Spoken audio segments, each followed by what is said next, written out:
Bagaimana jika keberadaan Tuhan bukan sekadar keyakinan, tetapi kesimpulan logis yang tak terhindarkan? Di balik luasnya alam semesta dan keteraturan yang sempurna, tersembunyi satu pertanyaan besar. Mungkinkah semua ini ada tanpa sebab pertama? Inilah perjalanan akal dalam mencari sumber dari segala yang ada. Saksikan video selengkapnya. Bismillahirrahmanirrahim. Kalau nanti kita meninggal besok, siapa yang disembah anak-anak setelah kita? Sedangkan sekarang saja kita kemudian ngomongin anak-anak agak sulit, gitu kan ya. Maka teman-teman sekalian, ibu-ibu sekalian, saya pengen kasih tahu satu hal yang sangat penting supaya pertanyaan itu bisa dijawab. Siapa yang kita sembah? Siapa yang anak-anak kita sembah setelah kita wafat? Siapa yang tempat mereka sholat setelah kita wafat? Mereka sholat atau enggak? Mereka masih nutup aurat atau tidak? Nah, ini yang paling penting. Pertanyaan tadi saya lanjutkan. Agama tadi yang saya ceritain, agamanya apa tadi? Islam, Muslim. Berarti sama nggak kayak kita? Sama. Tapi kenapa bisa terjadi begitu? Kenapa bisa terjadi begitu? Karena nonton TV, mentang-mentang baru cerita TV gitu kan ya. Selain nonton TV, apa lagi kira-kira selain nonton TV? Pergaulan. Semua orang yang nonton TV, apakah semuanya begitu? Enggak. Semua orang yang pergaulan, apakah semuanya begitu? Enggak. Contoh, saya lahir di keluarga non-Muslim, tapi saya jadi Muslim, betul kan ya? Berarti nggak semua yang lahir di keluarga non-Muslim jadi jahat. Dan nggak semua yang nggak nonton TV itu baik. Ada juga yang nggak nonton TV sama kejemnya, gitu kan ya? Berarti kenapa ini semua bisa terjadi? Iya, salah satunya tadi gara-gara nonton TV yang tidak manfaat, pergaulan yang salah. Tapi yang pengen saya sampaikan sedikit adalah bahwa ada sesuatu yang sangat penting di dalam diri kita, yang kalau seandainya ada, insya Allah semua aman. Apa itu? Namanya iman. Yang bikin aman itu adalah iman. Tapi kalau nggak ada iman, semuanya pasti jadi bahaya. Semua yang saya cerita tadi itu adalah kasus ketika imannya nggak ada atau imannya cacat. Lah, gimana ceritanya? Begini ceritanya. Hidup ini kan punya prinsip, betul kan ya? Segala sesuatu itu ditentukan berdasarkan prinsip hidup. Apa yang dibeli, apa yang nggak kita beli. Kita punya duit, kita kasih kemana, beli apa, itu semua kan karena prinsip hidup. Kita berbuat sesuatu, nggak berbuat sesuatu, itu pun juga prinsip hidup. Dalam Islam, prinsip hidup itu namanya akidah. Contoh, nih, pernah tahu kereta paling cepat di dunia kereta apa? Shinkansen. Oke, Shinkansen. Berapa kecepatan larinya Shinkansen? 400 kurang 375 sampai 385 km per jam. Siapa yang sudah pernah naik Shinkansen? Ada yang sudah pernah naik Shinkansen? Pernah ya? Pernah ya? Cepat nggak? Cepat. Harganya murah atau mahal, Bu? Mahal. Kyoto, Tokyo itu dibanderol 3,3 juta. Kok tahu? Karena saya pernah ke sana. Lalu ketika saya mau naik kereta yang sama, saya tanya harganya 3,3 juta. Nggak jadi. Nah, kenapa? Duit saya cuma 5 juta. Jadi kalau saya naik itu, saya nggak balik lagi ke Indonesia. Jadi saya cuma bisa mengagumi dari luar saja. Tapi serius, keretanya bagusnya luar biasa. Itu dari luar kayak peluru, mulus banget. Maklum, kecepatannya 385 km per jam. Dibawa ke Indonesia, Jakarta, Surabaya tembus 3,5 jam. Asik ya? Nah, dan kereta itu dalamnya, jangan tanya, desainnya futuristik, bersihnya luar biasa. Joknya empuk, bisa dimain-mainin, banyak tombolnya ibu-ibu sekalian. Selain itu, juga ada makanan enak, AC yang dingin. Dan WC-nya jangan bandingin dengan kereta Indonesia. Saya jamin kalau Anda pergi naik Shinkansen, Anda nggak tahu di mana letak WC-nya. Lah kenapa? Nggak ada pintunya ibu-ibu sekalian. Dibuka sama dinding-dindingnya sekalian. Dan lebih bagus daripada rumah Anda, serius. Lah kenapa? Memang keretanya luar biasa mahal, kan tuh perawatannya juga bagus. Pertanyaan saya sederhana. Kalau ibu-ibu diajak ikut naik kereta Shinkansen, ikut atau enggak? Ikut atau enggak?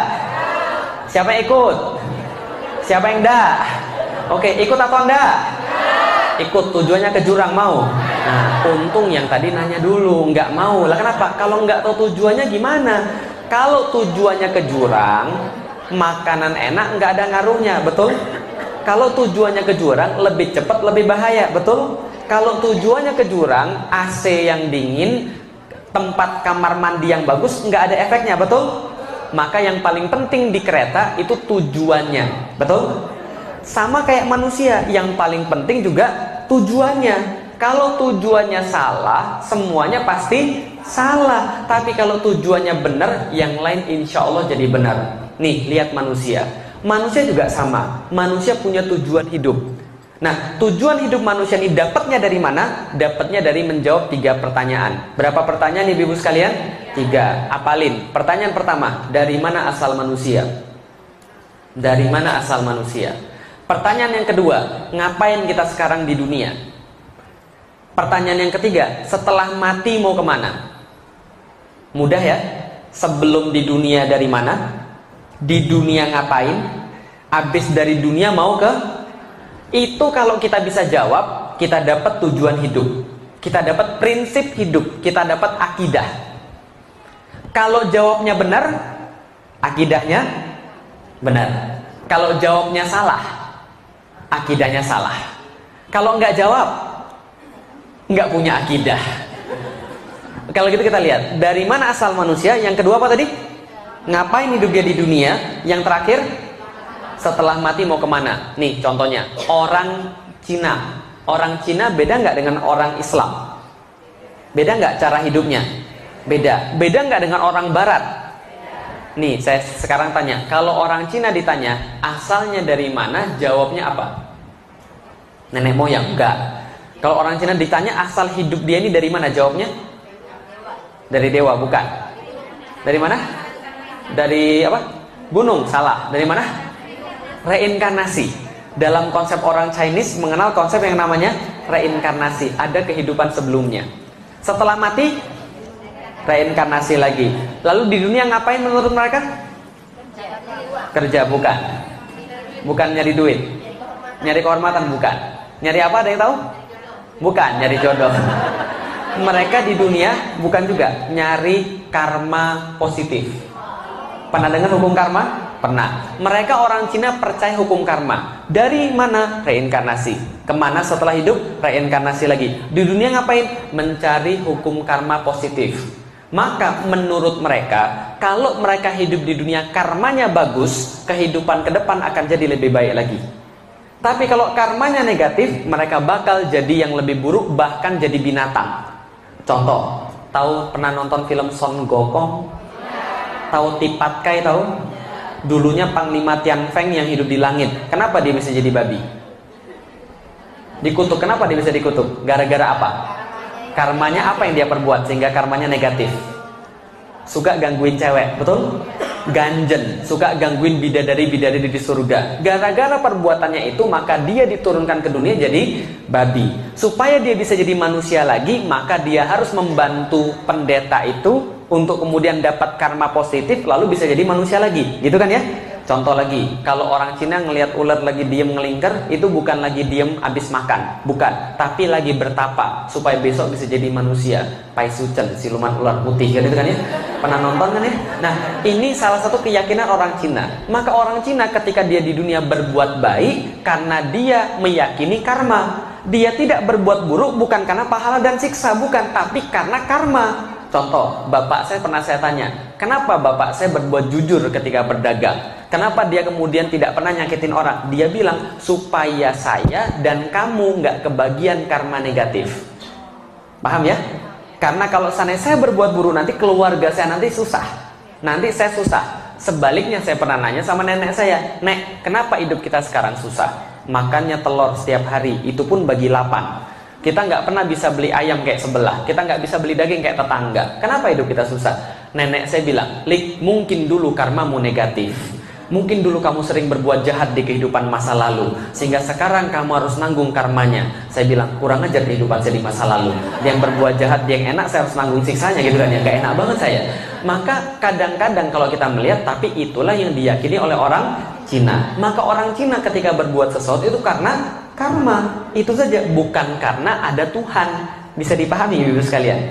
Baiknya sama, tapi penyebab niatnya beda. Contoh lagi, itu kalau orang Cina. Orang Barat, orang Eropa, orang Amerika, ditanya dari mana asalnya, jawabnya enggak, karma. Bukan karma, itu dia nggak percaya karma. Dari mana asalnya? Tanah? Bukan. Dari mana asal mereka kalau mereka ditanya? Dari Tuhan. Mereka mempercayai mereka asal dari Tuhan. Betul. Makanya di dalam dalam $1 itu ada in God we trust. Dia percaya Tuhan. Kalau ditanya siapa, dari siapa? Tuhan. Setelah mati balik kemana lagi? Tuhan. Mereka yakin mereka dari Tuhan, mereka balik ke Tuhan. Tapi kalau ditanya, ngapain kamu di dunia? Maka mereka jawab, nggak ada urusan dengan Tuhan. Lah kenapa nggak ada urusan dengan Tuhan? Orang Barat meyakini satu slogan, God is a watchmaker. Tuhan cuma pembuat jam tangan. Kalau jam tangan sudah jalan, silakan jalan sampai mati baru balik lagi ke pabrik. Paham ya? Jadi Tuhan menciptakan kita dan kita akan kembali pada Tuhan, tapi urusan di dunia boleh kita yang atur. Tuhan nggak usah ikut-ikutan. Maka mereka mengenal berikan hak Tuhan dan hak raja. Maka di dalam agama orang-orang yang barat itu, agama nggak penting dalam kehidupan dunia. Maka KTP mereka itu selalu tidak punya ID-nya agama, nggak punya. Bisa dipahami ibu sekalian? Karena agama nggak penting. Jadi mereka bilang gini, agama tuh urusan lu sama Tuhan lu, nggak usah dibawa ke kehidupan publik. Makanya kalau di Amerika orang mau nanya agama itu hati-hati banget, karena itu urusan privat. Saya pernah ketika di Amerika, orang mau nanya agama ribet banget. Mohon maaf ya Pak ya, mohon maaf ya, boleh tanya? Boleh, jangan tersinggung ya, sorry ya privasi ya. Emang ada apa sih? Agamamu apa? Nanya agama doang gitu kan ya. Indonesia KTP-nya pakai agama, kenapa? Agama penting di sini. Di sana agama nggak penting. Cuma urusan lu sama Tuhan lu, nggak usah dibawa ke kantor, nggak usah dibawa ke negara. Bisa dipahami ibu sekalian. Maka suatu waktu Madonna, tahu Madonna? Tahu Madonna tahu? Bukan Maradona loh, beda loh. Maradona tuh pemain bola. Madonna, tahu Madonna? Pemain film porno sekaligus penyanyi seksi itu kan ya. Dia pernah datang ke gereja cuma pakai bra doang. Iya. Ketika kemudian sampai ke gereja dia pakai bra doang, diprotes nggak sama orang-orang? Diprotes. Maka dia bilang begini, bukan urusan lu, ini urusan gue sama Tuhan gue. Lu nggak boleh kritik dan nggak boleh ikut-ikutan. Paham ya ibu sekalian? Karena ini urusan gue sama Tuhan gue. Tuhan gue sudah memahami gue, jadi lu nggak usah ikut-ikutan, gitu kan ya? Nah, dalam Islam itu nggak ada. Dalam Cina itu juga nggak ada. Bisa dipahami ya? Itu cara hidup orang Barat. Maka kalau Anda bertemu orang Barat dan mereka nggak menganggap agama penting, wajar. Karena mereka cuma merasa dari Tuhan, balik ke Tuhan, tapi Tuhan nggak ada urusan di dunia. Bahkan Tuhan nggak boleh ikut-ikutan urusan dunia. Bisa dipahami? Namanya pemisahan antara Tuhan dengan negara. Jadi kalau seandainya Anda pakai Tuhan boleh di masjid aja, di kantor nggak perlu. Maka dulu ketika Indonesia masih zaman kebarat-baratan, ada orang bilang gini, ada orang masuk kantor pakai kerudung. Lu ngapain pakai kerudung? Emang ini masjid? Ah, kira-kira begitu. Pernah dengar kata-kata kayak begitu? Seolah-olah Allah cuma ada di masjid. Oke, itu orang Barat dan itu orang Cina. Kalau orang Islam, jawabannya beda atau sama? Beda. Kalau gitu coba orang Islam jawab, dari mana asal manusia? Ingat loh, ini jawabannya kalau salah akidahnya salah. Kalau benar akidahnya benar. Kalau nggak jawab nggak punya akidah. Oke. Dari mana asal manusia? Tahu dari mana? Dari Al-Qur'an. Ayat mana yang bilang begitu? Ayo. Al-Baqarah surat berapa? Ayat berapa? 20-an. Bunyinya? Ayo. Oke, salah satu yang paling mudah ya.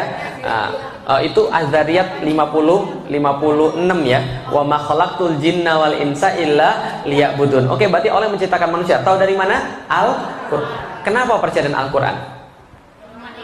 Karena pedoman hidup manusia. Kenapa pilih Al-Qur'an sebagai pedoman hidup bukan yang lain? Karena terjaga dari awal sampai akhir zaman. Kata siapa? Allah. Di mana? Al-Qur'an. Balik lagi, kenapa percaya dengan Al-Qur'an? Karena itu kan pedoman hidup kita. Tahu dari mana? Firman Allah. Tahu dari mana? Allah. Di mana? Al-Qur'an. Balik lagi. Ibu-ibu sekalian, saya kasih tahu kalau jawaban muter-muter ini nggak menghasilkan keyakinan yang betul. Contoh, duluan mana? Telur atau bebek? Tanya Allah, bebek atau telur? Kalau jawaban muter-muter, orang pasti bingung dan nggak menghasilkan keyakinan yang betul. Contoh, nih ada dua orang ngomongin tentang saya, ada dua orang ngomongin tentang saya. Coba ibu-ibu nilai ini aneh atau enggak. Nih ada orang bilang begini, yang satu, menurutmu Felix Xiao tuh gimana sih orangnya? Yang satu lagi bilang orangnya baik. Betul. Loh kok kamu tahu dia orangnya baik? Loh dia sendiri bilang kalau dia orang baik. Kamu kok percaya? Dia tuh orang jujur mas. Loh kok kamu tahu dia orang jujur? Dia nggak pernah bohong. Kok kamu tahu dia nggak pernah bohong? Dia kan orang baik. Paham ibu sekalian? Aneh nggak kira-kira? Muter-muter lagi. Kalau muter-muter pasti nggak betul. Karena itulah yang namanya bukti, logika nggak boleh muter. Kalau muter pasti salah. Contoh, Indonesia.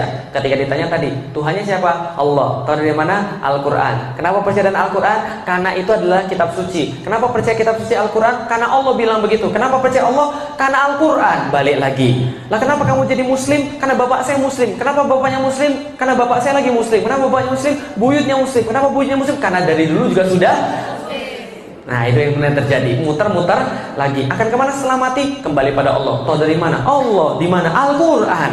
Kenapa percaya Al-Quran? Karena memang begitu. Dari dulu sudah begitu. Muter-muter lagi. Ini nggak menghasilkan keyakinan. Nggak percaya. Nih, saya tanya. Orang-orang Indonesia kalau ditanya Tuhannya siapa? Jawabnya? Rasulnya siapa? Jawabnya? Tapi mereka benar-benar yakin nggak sama Allah dan Muhammad? Kayaknya enggak deh. Nggak semua deh, betul. Atau mungkin kebanyakan enggak deh. Ustaz jangan suuzon. Oke, nggak percaya. Ini saya buktiin. Jumat kemarin, lihat banyak angkot-angkot berkeliaran. Itu yang nyetir cowok atau cewek? Muslim atau bukan? Kenapa dia nggak sholat Jumat? Kenapa dia nggak sholat Jumat? Cari nafkah. Jawaban yang bagus. Oke, sekarang saya tanya. Berapa nafkah yang bisa didapat setengah jam ninggalin angkot sholat Jumat? Oh sorry, saya nggak pernah jadi tukang angkot Ustaz. Kira-kira aja berapa? Berapa kira-kira? 25.000. Oke, saya naikin ya 50.000. Sepakat? Sepakat. 50.000 taruhlah dia dapat. Berarti dalam kepala dia kira-kira mikirnya begini. Saya tahu sholat Jumat wajib. Saya tahu Tuhan saya adalah Allah. Dan Allah yang wajibin saya sholat Jumat. Tapi ketika ditawarkan antara kepercayaan dia dengan Allah dengan 50.000, yang dia pilih apa? Berarti harga keyakinan dia terhadap Allah bisa diganti dengan duit. Berarti harga Allah bagi dia nilainya berapa? Paham ya ibu sekalian? Keyakinan yang bisa diganti dengan duit 50.000, apakah itu namanya akidah? Bukan. Contoh, nih, nggak semua ya, nggak semua. Tapi ada beberapa polisi yang kalau kita lewat jalan busway, lalu kemudian kita ditilang harusnya, tapi kita bisa nego. Keyakinan dia tentang keadilan dan kejujuran bisa diganti dengan duit berapa? Tergantung mobilnya. Kalau mobilnya bagus 150 itu kan, kalau mobilnya nggak bagus biasa 100.000. Tapi itu namanya akidah atau bukan? Bukan. Berarti keyakinan kayak begini keyakinan yang nggak betul. Keyakinan seperti apa yang betul? Nih, keyakinan yang betul yang kayak akidah. Nih contohnya, kita punya ginjal ada berapa? Dua. Yakin? Mau nggak 2 ginjal ibu-ibu sekalian saya ganti sepasang ginjal ibu-ibu sekalian dengan duit 500.000? Mau? Oke, mungkin terlalu sedikit. Naikin 1 miliar, mau? Naikin lagi 1,5 miliar, mau? Tawaran terakhir 2 miliar, deal or no deal? Kenapa nggak mau? Percuma, mati. Oke, pertanyaan saya sederhana. Seberapa yakin Anda 2 ginjal Anda diambil Anda bakal mati? 1 sampai 100%. Berapa kadar keyakinannya? 100%. Datang dari mana itu kadar keyakinan 100%? Ilmu. Ilmu yang apa? Ilmu apa? Ustadz, walaupun saya ini bukan dokter Ustadz, saya kenal dokter Ustadz, dan dokter itu sudah belajar ilmu biologi, dan dia kasih tahu saya kalau ginjal itu nggak ada dua-duanya pasti mati, makanya nggak mau diganti berapapun. Betul? Catat, ilmu yang menghasilkan keyakinan. Yang kedua, Ustadz, saya punya teman Ustadz, ginjalnya tinggal 1, itu aja setengah mati Ustadz, apalagi dua-duanya nggak ada, ya matilah. Bukti. 2, catat, ilmu, bukti, itu yang menghasilkan keyakinan. Ketika ilmu dan bukti bertambah banyak, maka semakin kuat keyakinan. Ketika dia satu titik dia bertambah banyak dan bertambah kuat, dia jadi 100% yang tidak mungkin bisa diganti dengan apapun. Bisa dipahami ibu sekalian? Contoh, Nabi Ibrahim mau dibakar, ditumpuk kayu, dinyalakan api sebesar bukit, dia mau dibakar, dia santai atau takut? Kenapa dia santai? Dia nggak tahu api itu panas. Tahu nggak api itu panas? 1 sampai 100%. Berapa persen Nabi Ibrahim tahu api itu panas? 100. Tapi kenapa dia santai aja? Yakin. Dia sudah punya ilmu, dia sudah punya bukti, Allah itu pasti ada. Maka cara mikir dia bukan lagi cara mikir orang biasa, bukan lagi cara pikir tukang angkot. Tapi cara mikir dia adalah gini cara mikirnya. Saya tahu api itu panas, tapi saya lebih punya bukti dan ilmu Allah itu ada, dan Allah yang menguasai api itu. Berarti kalau Allah pengen aku mati, nggak usah masuk api, aku juga bisa dimatiin. Tapi kalau Allah belum pengen aku mati, Api tidak akan menyengsarakan saya sekali-kali. Betul? Maka dia santai aja. Pertanyaan saya, kalau tukang angkot tadi yang nggak sholat Jumat demi 50.000, berarti keyakinannya sudah sama dengan Nabi Ibrahim atau belum? Berarti belum punya apa? Ilmu dan bukti. Betul begitu? Boleh cerita sedikit ibu-ibu sekalian? Ya kalau nggak boleh saya pulang aja ibu-ibu sekalian. Saya pengen cerita sedikit tentang 3 pertanyaan tadi. Dari mana asal manusia, akan kemana manusia setelah mati, dan ngapain manusia hidup di dunia. Saya juga punya pertanyaan yang sama ketika saya sudah balik. Saya sudah balik ketika SMP kelas 2, dan SMP kelas 2 saya tanya pada ibu dan bapak saya, Pi, Mi, manusia ini asalnya dari mana sih? Bapak ibu saya jawab, dari bapak dan ibumu. Papi dan mami dari mana? Dari opa dan oma. Opa dan oma dari mana? Buyut. Buyut dari mana?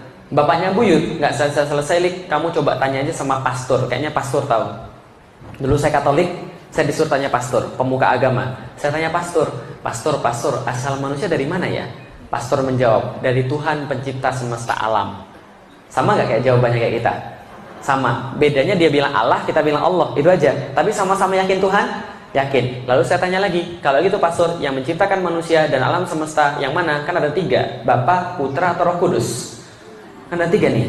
Kata pastor, Lik, 3 Tuhan ini adalah satu, dan satu Tuhan ini ada 3 entitas. Walaupun ada 3 entitas, dia tetap satu karena tidak terpisah-pisahkan. 3 tapi tidak terpisah-pisahkan, 1 tapi terpisah ada 3. Walaupun terpisah, dia tetap satu. Walaupun tetap satu, dia ada 3. Paham atau bingung? Mana ngerti kan bagaimana rasanya kan gitu kan ya. Ketika saya juga bingung, saya tanya, kalau gitu pastor, kenapa Tuhan harus ada 3? Kenapa Tuhan nggak 4? Kenapa Tuhan nggak 5? Kalau 5 kan bisa buat Power Rangers. Iya, memang waktu itu saya agak kurang ajar memang. Lah kenapa? Karena saya nggak pernah diajarin agama oleh orang tua saya. Hati-hati. Kalau agama nggak pernah diajarin pada anak, anaknya pasti kurang ajar kayak saya dulu. Nah, ketika saya kemudian nggak pernah diajarin agama, saya agak kurang ajar. Lah kenapa? Karena saya belajar agama dari game. Maka saya terbentuk menjadi orang yang nggak suka dengan agama, mengolok-olok agama. Paham ya ibu sekalian? Kenapa Tuhan harus 3, nggak 4? Kenapa nggak 5? Kalau 5 kan bisa buat Power Rangers. Pastornya bilang, Lik, kamu nggak boleh bilang begitu. Lah kenapa? Tuhan itu 3 dalam 1 dan 1 dalam 3. Itulah yang kita yakini dan kamu nggak boleh banyak tanya. Itulah keimanan. Kalau kamu banyak tanya, berarti kamu belum beriman. Kalau gitu beriman itu apa pastor? Beriman kata pastornya, kata pastor yang lain adalah sama seperti ketika Anda melihat sulap. Pernah lihat sulap? Ini kosong ya. Tiba-tiba keluar burung, keluar kelinci, udah nggak usah dipikirin, gitu aja memang. Kalau nanti Anda pikirin, nanti Anda malah nggak menarik pertunjukan sulapnya. Iman kayak sulap, kata dia. Banyak yang nggak bisa dilihat mata, banyak yang nggak bisa kemudian kita yakini dengan logika, tapi bisa kita yakini dengan hati. Kata-katanya kayaknya keren, tapi saya tetap aja bingung. Lalu kemudian saya nggak nanya pada hari itu, besoknya lagi saya tanya. Ketika saya baca buku agama, di situ tertulis sebelum Yesus mati di kayu salib, maka dia berkata, Eli Eli lama sabachthani. Tuhan, Tuhan, mengapa engkau meninggalkan aku? Lalu saya tanya, Pastor, Yesus ini kan Tuhan. Iya. Kalau Yesus Tuhan, kenapa dia harus panggil Tuhan yang lain? Ini kayak jeruk makan jeruk ini. Apa kata pastornya? Kalau kamu beriman, kamu nggak banyak tanya. Kalau kamu banyak tanya, berarti kamu belum beriman. Saya katakan sejak saat itu, kalau Tuhan nggak mau saya banyak tanya, harusnya Tuhan nggak usah ciptain saya pakai akal. Karena kalau Tuhan ciptain saya pakai akal, saya pasti banyak tanya. Kalau Tuhan mau saya nggak banyak tanya, saya diciptain nggak usah pakai akal aja. Saya keluar dari agama Katolik. Lah kenapa? Nggak ada gunanya. Beragama nggak beragama sama aja. Apa gunanya kalau cuma di KTP doang tapi kita masih pusing dan kita masih punya tanggung jawab, kita masih punya pertanyaan yang nggak bisa dijawab. Saya keluar dari agama Katolik, saya cari sendiri asal manusia dari mana. SMP kelas 2 saya dapat asal manusia. SMP kelas 3 saya dapat asal manusia. Dari mana? SMP kelas 3 yang diajarin asal manusia dari monyet. Evolusi kan ya? Minimal evolusi mengatakan bahwa manusia dan monyet sama nenek moyangnya, kan gitu kan ya? Minimal begitu. Saya belajar bahwa manusia asalnya dari monyet. Karena saya waktu itu lagi benar-benar mencari jawaban dari mana asal manusia, saya benar-benar belajar biologi. Semakin belajar biologi, semakin ahli belajar biologi, semakin saya merasa aneh manusia asal dari monyet. Lah kenapa? Kalau manusia asalnya dari monyet, seharusnya sekarang tidak ada monyet lagi. Gitu kan ya? Karena monyetnya sudah berubah jadi manusia. Tapi sekarang monyetnya ada, manusianya ada. Berarti manusia bukan berasal dari. Kalau itu dari mana asal manusia? Saya belajar lagi biologi lagi. Ternyata saya dapat asal manusia yang paling awal adalah dari sperma dan ovum. Betul? Pertanyaan saya sederhana. Sperma dibuatnya di mana? Tubuh laki-laki. Pernah dibuat dalam tubuh wanita? Enggak. Ada gunanya bagi laki-laki? Nggak ada. Saya laki-laki, saya tahu persis, nggak ada gunanya sama sekali. Nggak ada tambah kuat, nggak ada tambah pintar, nggak ada tambah cakep, gitu kan ya? Nggak ada gunanya sama sekali. Satu-satu gunanya sperma, menurut konsensus biologi adalah masuk ke tempat ibu-ibu sekalian, membentuk individu baru. Gitu kan ya? Membentuk anak yang baru. Itu satu-satunya gunanya, nggak ada guna yang lain. Pertanyaan saya sederhana. Pernah nggak dalam sejarah perspermaan ada cerita sperma keluar dari tubuh laki-laki, masuk dalam tubuh wanita, lalu balik lagi dalam tubuh laki-laki? Pernah? Nggak. Berarti sperma tidak tahu apapun tentang dunia wanita, betul? Contoh, pernah pergi ke Skandinavia? Dengar aja baru. Kalau kita belum pernah pergi ke Skandinavia, wajar nggak kita nggak tahu jalur-jalur angkot di Skandinavia? Bahkan kita nggak tahu di situ ada angkot atau enggak gitu kan ya.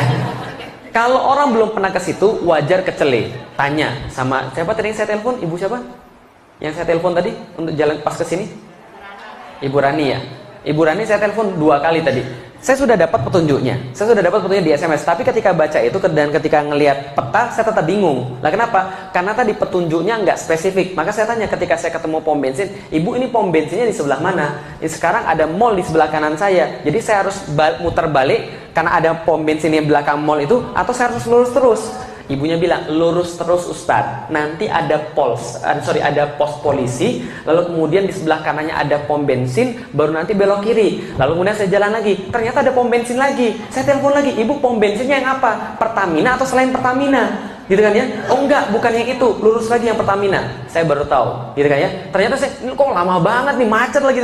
Oh ternyata begitu. Oh setelah saya tahu, nah wajar. Saya nyari-nyari di sini, depan lapangan bola. Kalau saya banyak tanya, kalau saya kecelik ketika pertama kali kesini, wajar nggak? Karena saya nggak pernah kesini.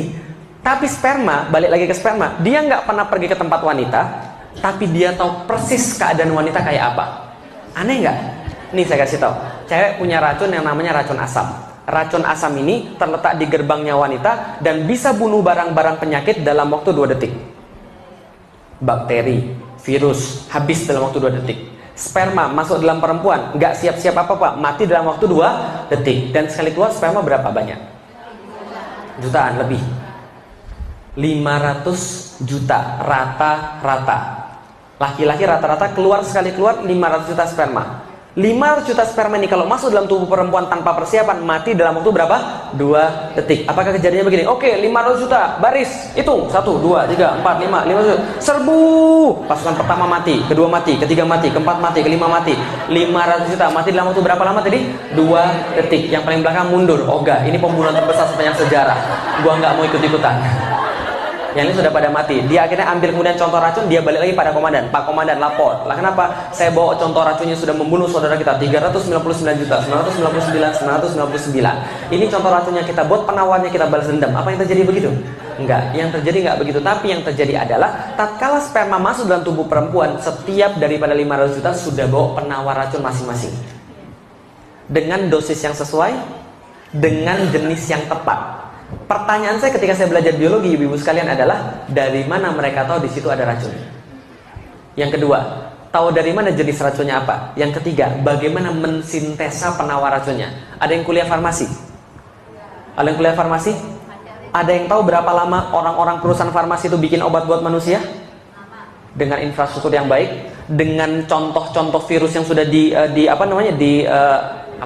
ya pokoknya digituin lah, diambil, diinokulasi dan sebagainya. Itu perlu waktu puluhan tahun. Ini di badan saya jangan-jangan ada laboratorium? Nggak ada. Tapi kenapa mereka bisa tahu? Itu pertanyaan saya. Yang kedua, nggak hanya itu halangannya. Yang kedua, cewek punya 2 pabrik, pabrik sebelah kiri dan pabrik sebelah kanan. Ketemuannya sperma sama ovum di mana? Rahim. Salah. Anak IPS, gitu kan ya. Kalau anak IPA jawabannya tuba falopi, gitu kan ya. Lorong sebelah kiri atau lorong sebelah kanan. Artinya sperma ketika masuk dalam tubuh perempuan, oke, racun lewat, serbu. Yang paling depan bilang, sebentar teman-teman sekalian, jangan terburu-buru. Lah kenapa? Terburu-buru perbuatan setan. Ini ada 2 jalur, yang mana yang kita pilih? Sebelah kiri atau sebelah kanan? Karena spermanya orang Indonesia, mereka bilang kita rapat dulu aja lah. Karena orang Indonesia demen rapat. Setelah rapat ada yang usul begini, Pak gini aja Pak, kita 50-50 aja Pak, 50 ke kiri, 50 ke kanan. Yang belakang bilang, saya nggak setuju 50-50 Pak, kita SD audience saja yang mana. Atau kalau friends kalian? Enggak. Tapi yang terjadi sesungguhnya ibu-ibu sekalian, tatkala 500 juta sperma itu masuk dalam tubuh perempuan, mereka langsung tahu arah, langsung berlomba-lomba jadi yang paling cepat, paling kuat, paling hebat. Enggak nunggu yang lain lagi petunjuknya. Semua sudah tahu arahnya.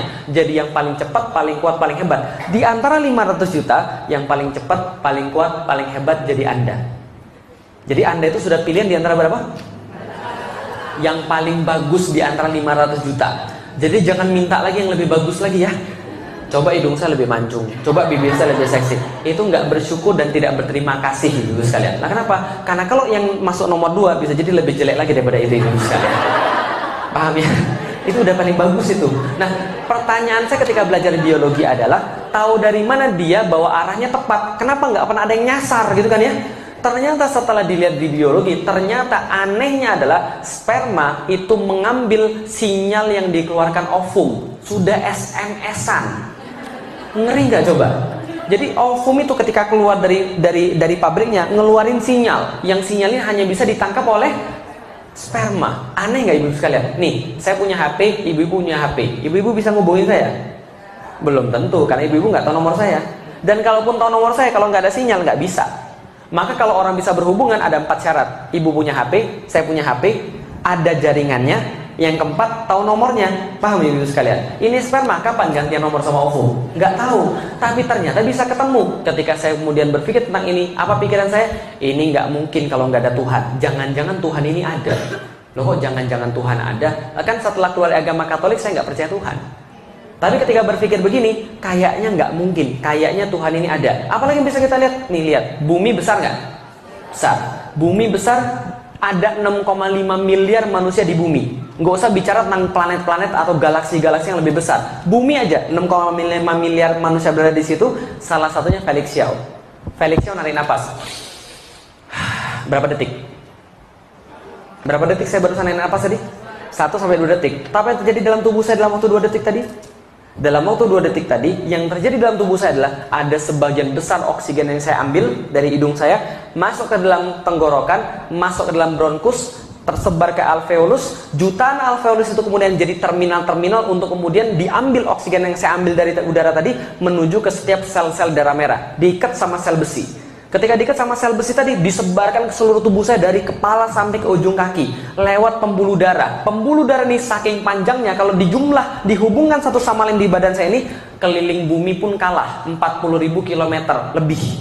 Dan setiap dia jalan itu kemudian dia sebarkan dalam setiap miliaran dalam sel-sel saya. Dan setiap sel ketika oksigen dimasuk, terjadi siklus glikolisis, siklus Krebs, transport elektron yang SMP kita nggak pernah apal. Betul begitu? Dan semua proses yang sangat rumit itu terjadi dalam waktu berapa? 2 detik. Itu baru proses pernafasan, belum sekresi, ekskresi, sistem saraf, kelenjar getah bening dan sebagainya. Dan di saat yang sama 6,5 miliar manusia melakukan hal yang sama. Di saat yang sama bumi nggak kalah rumit prosesnya. Arus laut, siklus cuaca, siklus air, siklus udara, segala macam yang sampai hari kiamat nggak akan bisa selesai dipelajari ibu sekalian. Semua itu terjadi dalam detik yang sama. Bumi berotasi pada porosnya, bawa bulan berotasi pada dia, sekaligus kemudian berevolusi. Di saat yang sama dia muter pada matahari. Di saat yang sama matahari bawa 7 biji planet-planet yang kayak begitu yang lain. Di saat yang sama bulan, bumi, matahari berputar pada sesuatu yang lain dengan orbit yang nggak pernah bergeser selama jutaan tahun, walaupun barang 1 senti pun, dan semuanya nggak pernah tabrakan. Mungkin nggak semua itu terjadi secara kebetulan? Maksud saya ngomong dari tadi sepanjang itu apa maksudnya? Tuhan nggak mungkin nggak ada. Paham ibu sekalian? Tuhan nggak mungkin nggak ada. Berarti saya tahu jawaban pertama sudah saya jawab SMP kelas 3. Saya punya jawaban, dari mana asal manusia? Pasti dari Tuhan. Apa buktinya? Dari tadi sudah panjang cerita, gitu kan ya, tentang sains, tentang bumi, tentang manusia. Nggak mungkin nggak ada Tuhan. Terlalu sempurna bahwa semua ini terjadi secara kebetulan. Nggak mungkin. Berarti pasti Tuhan ada. Pertanyaannya kedua adalah Tuhannya siapa? Kan gitu. Nih, ada sedikit analogi. Ini ini pinjaman, yang ini aja deh. Ini apa ini? Handphone. Handphone ini ciptaan atau pencipta? Ciptaan. Berarti setiap ciptaan pasti punya pencipta. Dan setiap ciptaan pasti punya tujuan diciptakan. Yang kita lagi tanyakan itu kan ya, pertama dari mana asal manusia, lalu ngapain diciptakan kan ya? Untuk apa handphone diciptakan? SMS, telepon minimal. Supaya tetap bisa dipakai SMS telepon, maka handphonenya harus selain dicas harus juga diisi pulsa. Supaya tidak rusak, maka handphonenya jangan dicelupin air. Semua itu aturannya ada di mana? Manual book, manual instruction. Lah kalau seandainya kita sekarang lihat manusia sama nggak kayak handphone? Sama-sama ciptaan, berarti pasti punya pencipta. Yang tadi sudah kita buktikan. Dan pasti punya tujuan. Taunya dari mana? Manual instruction. Pertanyaan saya sederhana. Kalau handphone manual instructionnya ganti dengan manual instruction mesin cuci, kira-kira gimana? Rusak nggak? Rusak. Sekarang manusia rusak nggak? Rusak. Berarti kemungkinannya dua. Satu, manual instructionnya salah. Yang kedua, nggak pernah dibaca. Paham ya ibu sekalian? Lalu saya tanya, oke, saya sudah punya Tuhan, tapi manual instruction saya yang mana? Tuhan saya siapa? Saya tanya pada nenek saya, Nek, Tuhan saya siapa? Nenek saya bilang, Tuhanmu namanya Dewa Langit. Oh gitu. Saya bilang, enggak, bukan itu Tuhan saya. Lah kenapa? Saya nggak rela Tuhan saya pernah diobrak-abrik sama Kerasakti. Enggak, itu bukan Tuhan saya.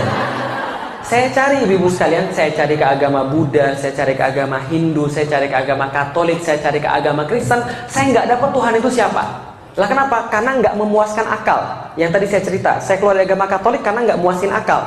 Hindu sama, Buddha sama, Katolik sama, Kristen sama. Yang saya belum cari cuma Islam. Akhirnya saya memberanikan diri cari ke Islam SMP kelas 3. Yang saya dapetin apa? Pulang dari sekolah, tiba-tiba saya dikeroyok 7 orang, digebukin, nggak sempat balas. Karena saya cuma sendirian, yang gebukin saya 7 orang.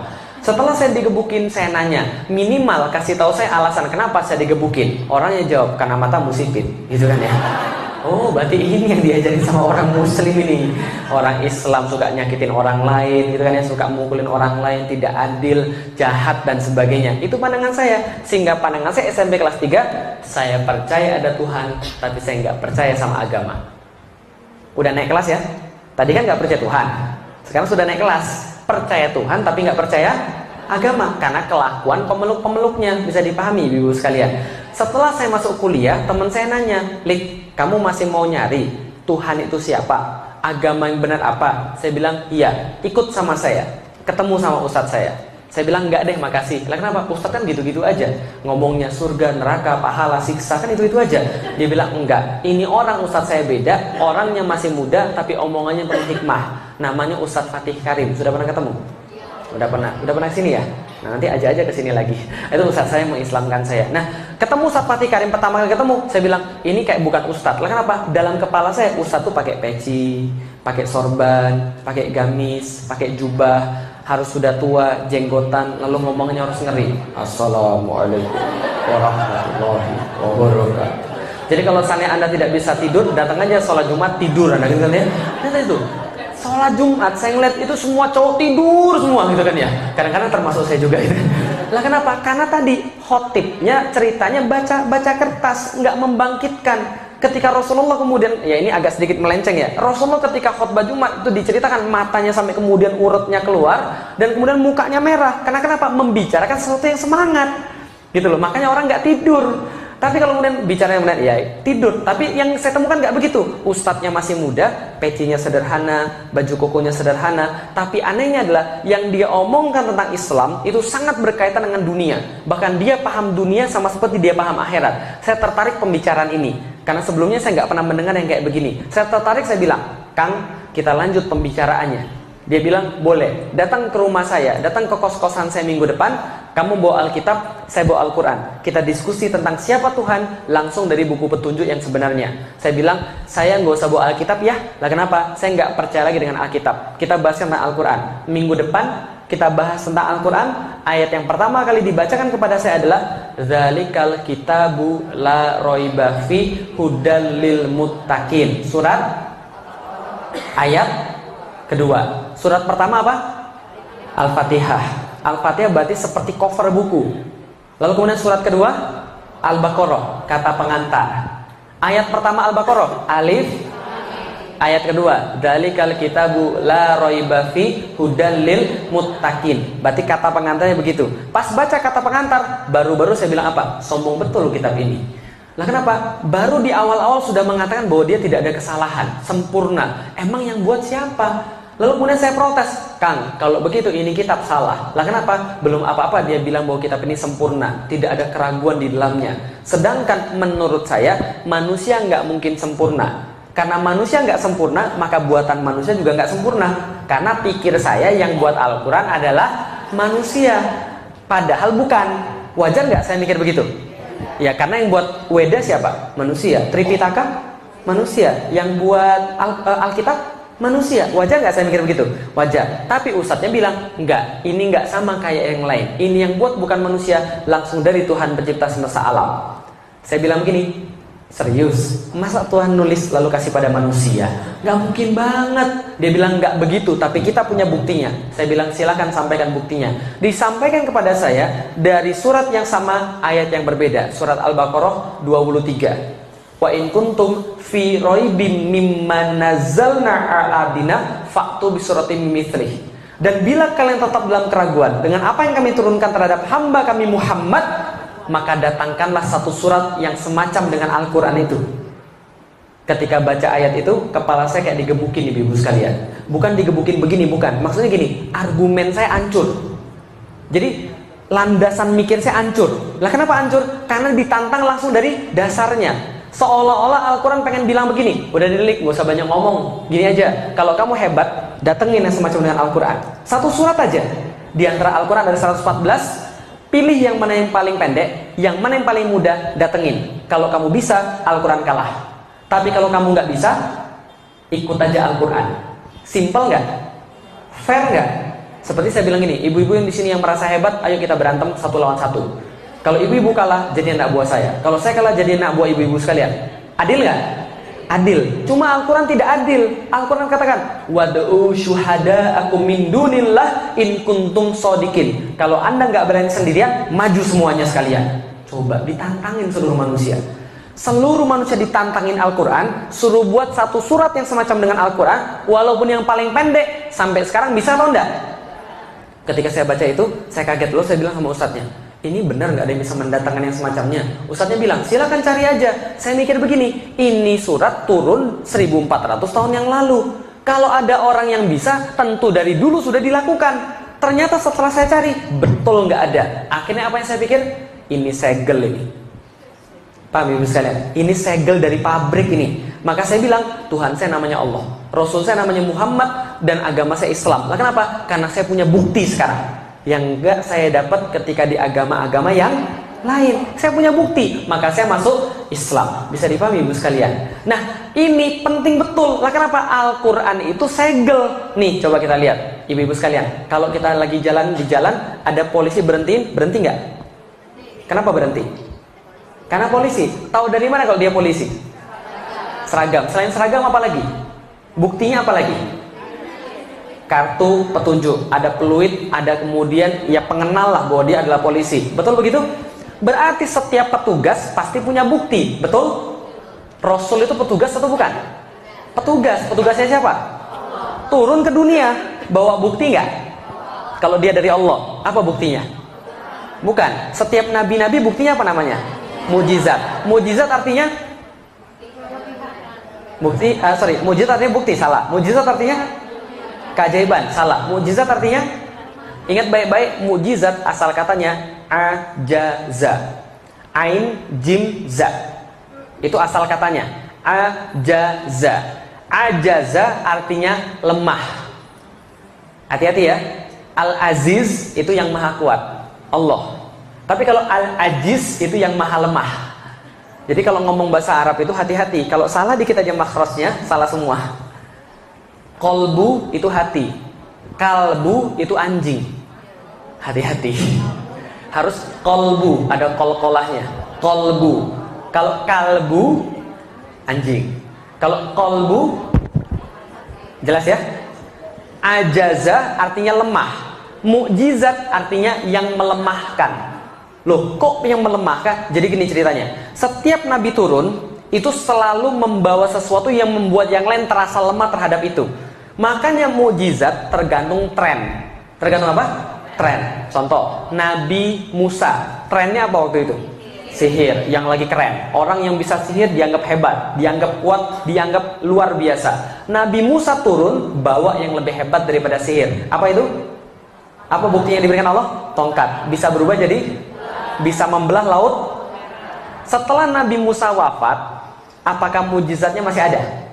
Masih ada tongkat yang model begitu? Kalau masih ada, saya mau beli 2. Nggak ada lagi tongkat model begitu. Semua mujizat diangkat ketika nabinya wafat. Ganti masa Nabi Daud. Nabi Daud yang lagi ngetren apa? Nabi Daud yang lagi ngetren apa di masa itu? Perang. Orang yang paling hebat adalah orang yang paling gede badannya. Maka ada cerita Jalut. Jalut itu orang Filistin, yang orang Filistin badannya di atas rata-rata. Nah ini Jalut orang yang paling bongsor di antara Filistin. Berarti lebih gede lagi. Maka orang gede kuat. Maka diturunkan Nabi Daud dengan mujizat bisa melembutkan besi. Dia pakai baju zirah, dia pakai baju besi, menang jadi raja. Gitu kan ya? Nabi Sulaiman anaknya Nabi Daud lagi ngetren apa? Buat gedung-gedung megah, kendaraan-kendaraan super cepat dan sihir-sihir yang mematikan. Maka Allah kasih dia orang naik kendaraan biasa unta, dia kendaraannya apa? Angin. Orang buat megah bangunan-bangunan megah, dia buat bangunan rumahnya itu pintunya aja 9 pilar. Pintunya doang, tehelnya kaca semua, gitu kan ya? Itu Nabi Sulaiman. Ganti masa lagi, Nabi Isa. Nabi Isa yang lagi ngetren apa? Trennya ganti. Apa yang lagi ngetren? Medis, kesehatan. Orang lepra, buta, kusta sekali sentuh selesai. Orang mati hidup, gitu kan ya? Atas izin Allah. Tapi setiap Nabi wafat, nabinya diangkat, mujizatnya diangkat. Betul? Nabi Muhammad yang lagi ngetren apa? Di kalangan orang-orang Arab dan di kalangan dunia pada saat itu. Syair, sastra, bahasa, informasi. Ya, maka turun Al-Quran yang informasinya ngeri, sastranya ngeri, nggak ada yang nyaingin. Stres setiap orang di depan Al-Quran. Ini kok bisa kayak begini? Ini kok bisa kayak begini? Betul kan ya? Semua orang merasa lemah di hadapan Al-Quran. Hebatnya adalah apa? Nabi Muhammad ini kemuliaannya, ketika dia wafat, Al-Qurannya nggak diangkat. Mujizatnya tetap ada. Supaya kenapa? Allah pengen tanya Anda perlu bukti apa lagi untuk beriman? Sudah ada itu. Yang lain diangkat, nggak bisa lagi. Mujizatnya mana? Mujizatnya mana? Nggak ada. Nabi Muhammad tetap ada. Mujizatnya di mana kalau gitu? Nih, kalau gitu saya lihat. Bahasa sastra itu beda dengan bahasa biasa. Betul? Saya seorang penulis, dikit banyak saya tahu sastra. Contoh, ini bahasa biasa. Bapak dan ibu pergi ke pasar, paham? Bahasa sastranya nggak begitu. Bahasa sastranya bisa jadi begini: ayah dan bundaku, mereka meniti jalan menuju tempat orang berjual beli. Kan itu kan? Lebih susah dipahami yang mana? Yang pertama atau yang kedua? Dalam sastra itu selalu berlaku satu hal yang sangat-sangat sederhana. Kalau Anda mau pilihan katanya indah, Anda keluar daripada makna yang sebenarnya. Tapi kalau Anda mau kemudian maknanya yang dapat, Anda pakai bahasa yang sederhana. Bisa dipahami ibu sekalian? Kalau Anda mau pilih keindahan bahasa, maknanya harus dikurangi. Kalau mau maknanya, keindahan bahasanya harus dikurangi. Satu-satunya yang maknanya bagus, indah katanya mantap, itu cuma Al-Quran. Bisa dipahami ibu sekalian? Maka orang-orang stres melihat Al-Quran. Kok bisa begini? Contoh, nih salah satu contoh. Kenapa dikatakan bahwa tidak ada yang bisa mendatangkan yang semacam dengan Al-Quran? Nih contoh. Suatu masa ketika Rasul masih ada yang bilang bahwa dia juga nabi. Ada yang mengklaim nabi juga, namanya Musailamah. Musailamah dia digelari Al-Kadzab. Al-Kadzab artinya sang penipu. Nah, kenapa dia digelari sang penipu? Karena dia bilang bahwa dia adalah nabi. Musailamah ini juga kemudian mengaku nabi. Suatu waktu turun surat Al-Asr. Ada yang hafal surat Al-Asr? Ya semua hafal. Wal asri innal insana lafi husrin illal ladzina amanu wa amilus solihati wattawassaw bil haqq wattawassaw bis sabr. Ini surat pendek atau panjang? Tapi belakangan ketika kemudian ulama-ulama melihat surat ini, apa yang beliau katakan? Ulama-ulama katakan, seandainya Al-Quran tidak diturunkan ke atas muka bumi ini, maka satu surat ini sudah jauh lebih cukup. Karena maknanya yang indah. Tidak selesai dikaji sampai detik ini. Kalaupun Al-Quran tidak turun semuanya, maka semua itu sudah terwakili dalam surat Al-Asr itu. Ngeri ya? Sependek itu maknanya sedemikian besar. Nah, ketika turun surat tadi, Amr bin As yang waktu itu belum masuk Islam, orang ini pinter banget. Amr bin As ini pinter banget orangnya, belum masuk Islam. Dia jalan-jalan ketemu Musailamah Al-Kadzab.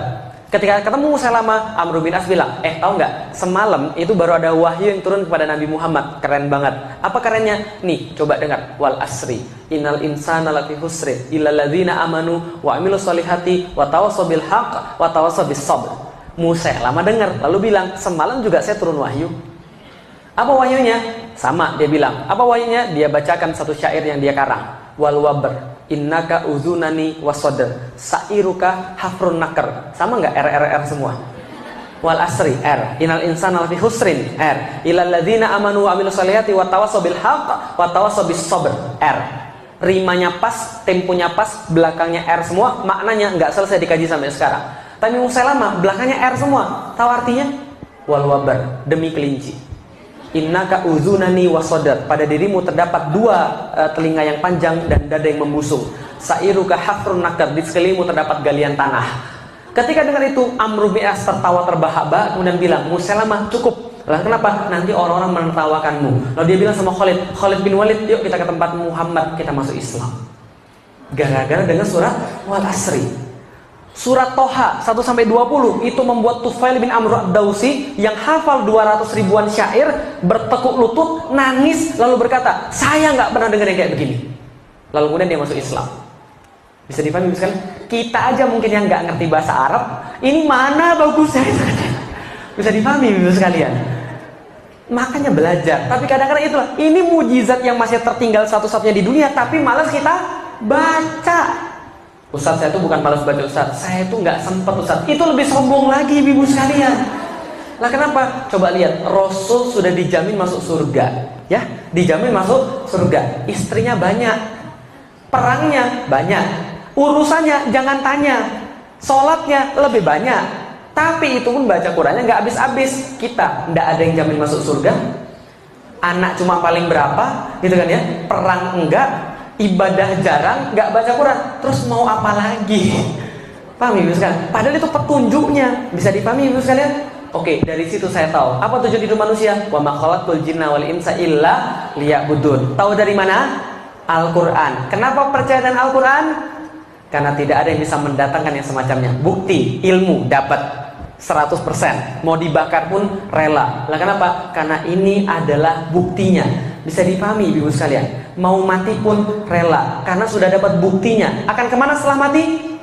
Kembali kepada Allah. Kata siapa? Al-Quran. Ayat mana yang bilang begitu? Innalillahi wa inna ilaihi roji'un. Pasti saya kembali pada Allah. Kenapa percaya dengan Al-Quran? Tidak ada yang bisa mendatangkan yang semacamnya. Bukti. Makanya saya tetap objektif. 3 minggu setelah saya masuk Islam, bapak saya bilang, saya bilang sama bapak saya, Pi, Felix masuk Islam. Bapak saya bilang, kamu gila kamu ya? Enggak. Kenapa kamu masuk Islam? Karena ini agama yang paling benar. Kamu itu gila. Nih, papi ajak pergi gereja, kita diskusi dengan pastor-pastor. Saya bilang, gak usah repot, gini aja. Seluruh pastor ajak ke rumah, seluruh suster ajak ke rumah. Mereka bawa Alkitab, saya bawa Al-Quran. Kalau mereka bisa menunjukkan ada yang salah di dalam Al-Quran, saya balik lagi ke dalam agama mereka. Tapi kalau mereka nggak bisa dan saya bisa menunjukkan di situ ada yang salah, mereka masuk Islam. Mau nggak? Nggak mau, nggak jadi. Nuh, bukan kita yang sombong. Kita nggak boleh sombong, tapi Allah boleh nggak sombong? Maka ulama-ulama mengatakan surat Al-Baqarah ayat 23 itu adalah semacam tanda-tanda kesombongan Allah terhadap manusia yang merasa dirinya lebih kuat daripada Allah, dirinya lebih tahu daripada Allah, atau dirinya lebih besar daripada Allah. Gak ada. Maka sampai sekarang saya fair. Kalau ada yang bisa mendatangkan Al-Quran yang semacam dengan Al-Quran, saya sekarang juga keluar dari Islam dan saya masuk agama dia. Tapi kalau dia tidak mampu, harusnya dia masuk. Bisa dipahami ibu sekalian? Loh kok Ustaz berani bilang begitu? Ya beranilah, Allah yang jamin. Bisa dipahami ibu sekalian? Itu mujizat loh, Allah yang jamin. Maka kita harus percaya. Karena itu sudah 1400 tahun gak ada yang bisa datangin semacamnya. Bisa dipahami ibu sekalian? Berarti itulah alasan kenapa kita Muslim, gak yang lain. Karena yang lain gak punya bukti, cuma Islam yang punya bukti. Nah, dari Allah akan kembali pada Allah, dan di dunia adalah beribadah pada Allah. Ini penting banget. Kalau dari tadi ocehan saya mau dilupakan, boleh. Tapi jangan lupakan ocehan saya yang terakhir ini. Apa ocehan saya yang terakhir? Nih, apa yang dimaksud dengan iman? Apa yang dimaksud dengan akidah? Apa yang dimaksud dengan tujuan hidup? Yang saya bilang tadi, kalau diwariskan pada anak kita, lantas kita aman semuanya. Nih, yang dimaksud dengan iman adalah keyakinan 100% bahwa kita berasal daripada Allah Subhanahu wa Ta'ala berdasarkan ilmu dan bukti, dan keyakinan 100% bahwa kita akan kembali pasti kepada Allah. berdasarkan ilmu dan bukti sehingga jadi 100%. Karena kita yakin 100% kita dari Allah dan kembali kepada Allah, maka di dunia kita wajib beribadah dengan cara yang Allah berikan, syariatnya. Karena tatkala kita kembali kepada Allah, kita pasti akan dihisab perbuatan kecil apalagi yang besar. Bisa dipahami Ibu sekalian? Kalau sudah dapat begini, beres urusan. Beres, aman hidup. Bodoh aman, pinter aman, kaya aman, miskin aman. Kalau sudah punya iman. Tapi kalau nggak punya iman, dia bodoh, belaga. Belaga itu apa ya bahasa Indonesianya? Itu bahasa Palembang, belaga. Bergaya. Hah? Apa? Oh, yang diulang tadi, yang saya bilang mau dilupakan kecuali itu tadi, iman. Jadi gini, iman adalah, tadi kan kita bahas ada 3 pertanyaan. Pertanyaan apa tadi kalau 3 tadi? Dari mana asal manusia, akan kemana manusia setelah mati, dan ngapain dia di? Maka iman adalah keyakinan 100% berdasarkan bukti bahwa dia adalah dari Allah. Dan keyakinan 100% berdasarkan bukti bahwa dia pasti kembali kepada Allah. Karena dia tahu dia dari Allah dan akan kembali kepada Allah, maka dia tahu persis bahwa di dunia tugas dia hanya beribadah sesuai dengan perintah Allah. Karena dia tahu saat kembali dia akan dihisab. Itu iman. Makanya saya bilang kalau sudah punya itu semua aman. Tadi bodoh aman, pintar aman. Kalau nggak punya itu, bodoh dia bergaya, pintar dia bodohin orang. Kalau dia nggak punya itu, miskin dia ngamuk, kaya sombong. Betul begitu? Kalau nggak punya itu habis semua. Contoh nih, tukang angkot. Kalau tukang angkot yang tadi kita bahas tadi, berarti imannya sudah sempurna atau belum? Belum sempurna. Walaupun sudah beriman, tapi belum sempurna. Kalau sudah sempurna kayak apa? Aman hidup dia. Nih, kalau tukang angkot sudah punya iman, kira-kira dia sholat Jumat atau enggak? Kenapa dia sholat Jumat? Mikirnya sekarang begini.